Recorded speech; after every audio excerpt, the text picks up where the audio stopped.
Hey guys, today we begin a journey that stretches across the vast, pulsing heart of Africa.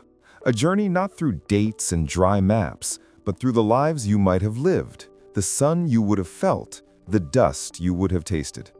You are standing on the banks of the Nile, around 3100 BCE, the air thick with the scent of fertile mud and papyrus. Look down at your feet.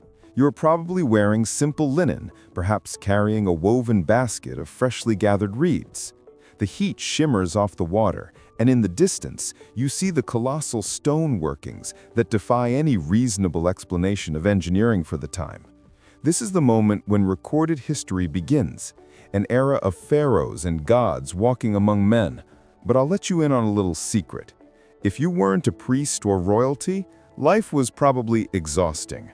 You probably won't survive this first century past the age of 35, thanks to some lovely combination of dysentery and backbreaking agricultural labor. It's a miracle anyone had the energy to build the pyramids, honestly. So, before you get comfortable, take a moment to like the video and subscribe, but only if you genuinely enjoy what I do here. If you're joining me, drop your location and local time in the comments so we can all feel a little less alone in the dark. Now, dim the lights, maybe turn on a fan for that soft background hum, and let's ease into tonight's journey together.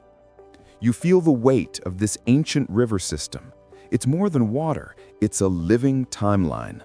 The mainstream historical fact is that the unification of Upper and Lower Egypt by Pharaoh Menes or Narmer, depending on which ancient scroll you trust, is widely credited as the birth of the first truly unified nation-state, setting a template for governance that lasted 3 millennia. This is the bedrock of civilization as you know it, an ordered world where the annual flooding of the Nile, the inundation, was the central event of the year. If the flood was too low, famine; too high, disaster. You, as a farmer, watched the river like your life depended on it, because it did. Moving south, deeper into the Sudanese plains, past what the Egyptians called Kush, you enter the kingdom of Meroe. Here's a quirky or fringe tidbit for you.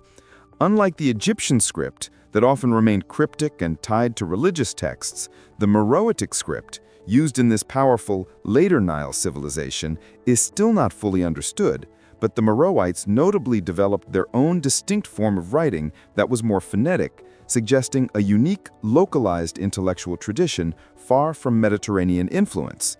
It's like they decided, hieroglyphs are cute, but we've got deadlines. As a trader moving goods downriver, you might be carrying ebony, ivory, or even leopard skins, moving past the distinctive steep-sided pyramids that Meroe built, smaller, more numerous, and structurally different from their northern neighbors. This architectural shift alone sparks intense academic discussion. Historians still argue whether the move of the capital from Napata to Meroe around the 4th century BCE signaled a deliberate cultural break from Egyptian influence or was merely a strategic decision to be closer to essential iron ore deposits and better trade routes leading east into the Red Sea. Your perspective, leaning against a rough-hewn mast, is purely practical. This place is hot, and the goods are heavy.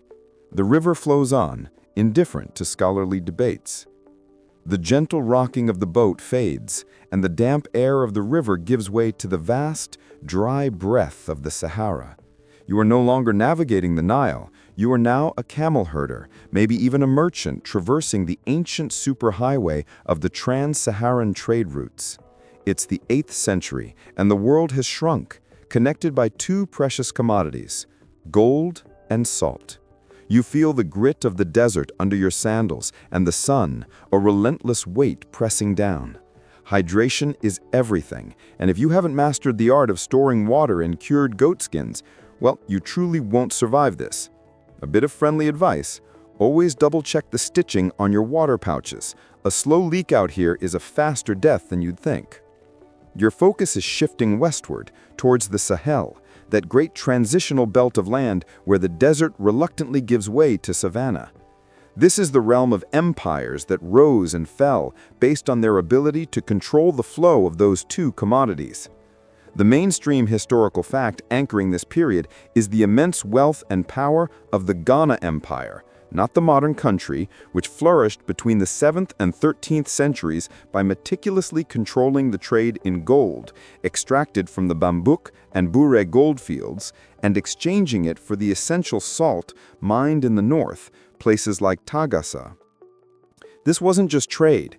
It was strategic wealth accumulation, securing them a position as the first great trading state in West Africa. As you join a caravan, the rhythmic plodding of the camels, each carrying immense slabs of salt cut from the Saharan crust, lulls you into a hypnotic state. These salt blocks are literally worth their weight in gold in some southern markets. And speaking of gold, here's a quirky or fringe tidbit. The rulers of Ghana were so keen on maintaining price control and stability that they strictly regulated the supply of gold dust versus gold nuggets. Nuggets were state property, a move that effectively controlled the international market price and ensured their treasury stayed robust. Imagine your government today outlawing the sale of dollar bills and only allowing you to trade with quarters. It's that level of calculated economic control. You finally arrive at the legendary city of Timbuktu, not just a waypoint, but an intellectual and spiritual center, particularly under the later Mali and Songhai empires.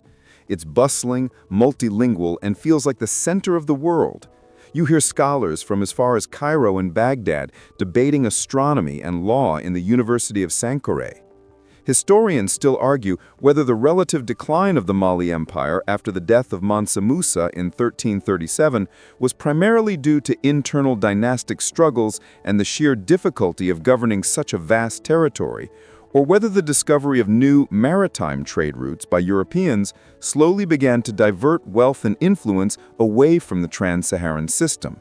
You, sweating and dusting yourself off near a merchant stall, just appreciate the local joke that Timbuktu is so far away, you have to travel 3 months just to hear the echo of a laugh. A groan, I know. Remember that crocodile dung sunscreen from the Nile civilization? Well, things are slightly more advanced here, but the dust never stops. And the journey continues. The great empires of the Sahel, Ghana, Mali, Songhai, are beginning to decentralize, their colossal footprints fracturing into a rich mosaic of smaller, intensely vibrant societies across the forests, the Great Lakes, and the southern grasslands. You leave the arid desert for the humidity of the rainforest, perhaps trading the camel for a dugout canoe navigating the Kongo River. The air is thick, pungent with damp earth and exotic blossoms. Your life is governed by the rhythms of the seasons and the intricate hierarchies of your community, whether you belong to the sophisticated city-states of the Yoruba in West Africa or the tightly structured kingdoms around the Great Rift Valley. You are now in a time of profound pre-colonial independence, a period where innovation and localized governance flourished. This shift takes you inland, where you encounter incredible feats of organization. The mainstream historical fact you need to grasp here is the existence and sophistication of the Kingdom of Kongo, which, upon European arrival in the late 15th century, was a vast, centralized, and highly organized state with an advanced administration, including specialized officials like the Money Kongo and defined provinces. This was not a collection of tribes. It was a powerful, established nation-state capable of engaging with foreign powers on equal terms initially. Moving east, near the Great Lakes, you observe societies that built their identity on pastoralism and meticulous social contract. Here's a quirky or fringe tidbit. In the pre-colonial kingdom of Buganda, modern-day Uganda, the Kabaka, king, held incredible power, but his authority was often counterbalanced by a powerful council, the Lukiko, which was a form of parliament. Furthermore, the selection of the Katikiro, prime minister, was often based on merit and political skill, not just lineage, meaning complex political maneuvering was a part of everyday life. Think less absolute monarchy and more Byzantine court intrigue, all happening centuries before similar structures solidified in many parts of Europe. You are moving through a landscape dotted with fortifications and markets, witnessing the immense linguistic and cultural diversity of the continent. From the ingenious metalworking of the Kingdom of Benin, remembering the famous, heartbreakingly beautiful Benin bronzes, to the circular stone enclosures of Great Zimbabwe. Historians still argue whether the decline of the great settlements like Great Zimbabwe was primarily due to environmental factors, such as overgrazing and resource depletion, or if the internal trade routes shifted, causing its economic relevance to fade before any significant external influence arrived. Perhaps it was a combination of both, a lesson that even the most robust societies can succumb to ecological pressure and economic obsolescence. The scent of salt is growing stronger now, not the dry blocks from the Sahara, but the humid, briny tang of the Atlantic and Indian Oceans. You can feel the edges of the continent, and with that sensory change comes the first, unwelcome shadows of ships on the horizon. The era of internal flourishing is about to collide violently with external ambition, a historical pivot point you, unfortunately, won't be able to ignore for long. The scent of brine and anticipation you sensed in the last section has turned acrid, the smell of gunpowder, manufactured goods, and the crushing weight of forced labor. The ships on the horizon were not here for equal trade. They were here to redraw the world.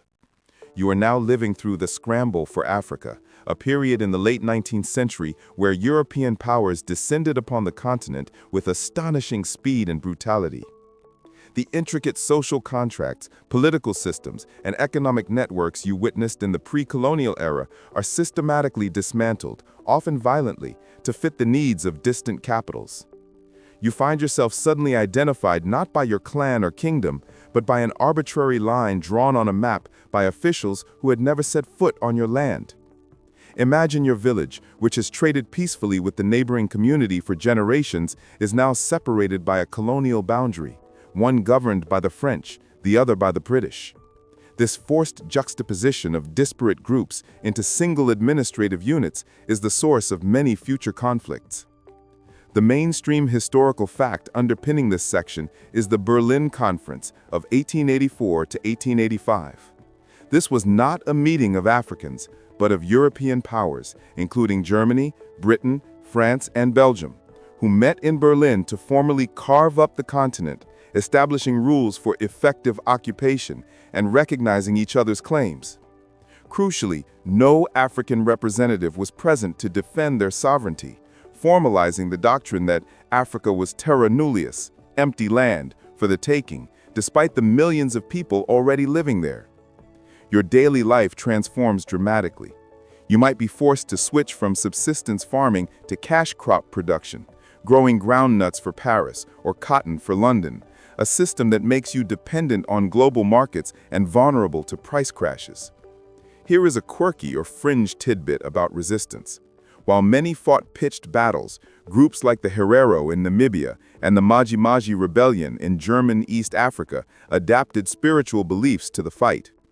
The Maji Maji warriors believed that a sacred water, Maji, sprinkled on them would turn German bullets into harmless water. While tragically incorrect, this belief fueled a massive, coordinated resistance movement against the colonial machine, highlighting the deep cultural resources drawn upon for survival. As you witness the building of railroads, often using brutal forced labor, designed not to connect African communities, but to extract resources from the interior to the coast, the desire for self-determination begins to simmer. Historians still argue whether the speed of the independence movements in the mid-20th century was primarily driven by the internal pressure and mobilization of African nationalist elites like Kwame Nkrumah and Jomo Kenyatta, or if it was accelerated by the economic weakening of European powers after World War II and the geopolitical pressure exerted by the rising Cold War superpowers, the US and USSR, opposing colonialism. Regardless of the driver, you feel the shift. The hope is tangible, the old colonial order is cracking, and the cry of Uhuru, Freedom is echoing across the continent. You are about to become a citizen of a new world. The struggle you felt in the last section yielded results. The flags are new, the anthems are sung in local tongues, and the year is now somewhere between the 1960s and the present. You are living in a moment defined by incredible change, a period where the inherited colonial borders, remember those arbitrary lines drawn in Berlin, are being tested by the realities of self-governance. This is modern Africa, a continent of staggering contrasts, where million-person megacities rise alongside traditional farming communities. You might be a tech entrepreneur in Lagos, Nigeria, part of the surging Nollywood film scene, or a student in Nairobi, Kenya, using a mobile banking app that's more sophisticated than what you find in London or New York. This financial technology, mobile banking, is in fact the mainstream historical fact shaping contemporary African economics.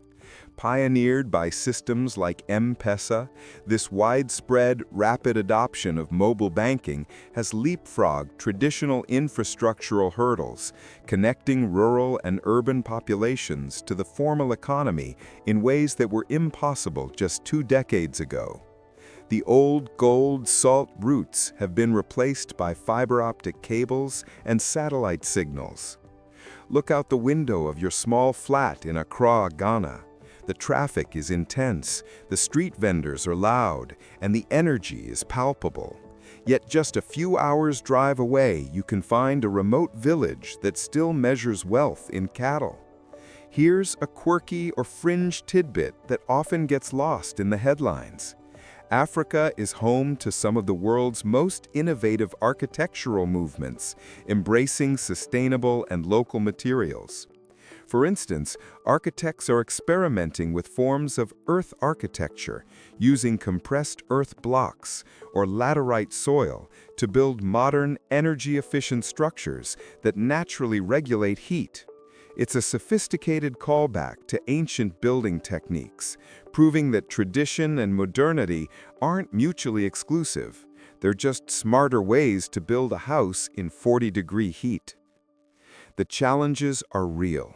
Corruption, civil conflict, and the constant pressure of neo-colonial economic dependencies still loom. Yet you also see incredible resilience and agency.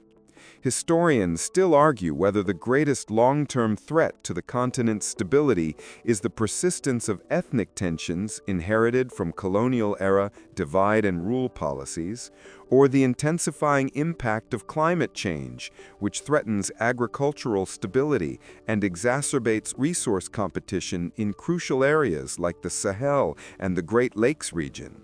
You, caught between a slow economy and rapid technological advancement, simply feel the future arriving every single day, bringing both the hope of a breakthrough and the drag of the past. You remember that vast desert from Section 2, the one you crossed with the caravans?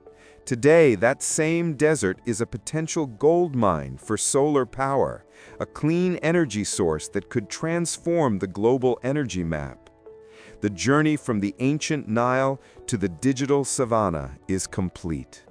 You, the single speaker in this story, are the witness to the whole human drama, the endless resilience, and the continuous rebirth of the continent. And now, as the images begin to fade, the noise of the city softens into a low hum, the heat of the sun gives way to a cool, comforting darkness. Let's take a deep breath together. You have traveled thousands of years and thousands of miles, felt the weight of history and the lightness of hope. The camel dust has settled. The river has flowed to the sea. The lights of the modern city are twinkling, and they are not just lights. They are 1,000 million lives, all with their own stories, their own struggles, their own quiet victories. You can let the tension go now. The grand sweep of history is done for the night, but the people, the builders, the traders, the dreamers, they remain, quietly shaping the next chapter. Let that gentle hum of the fan, that soft white noise, ease you into a state of rest. There is nothing more to worry about now.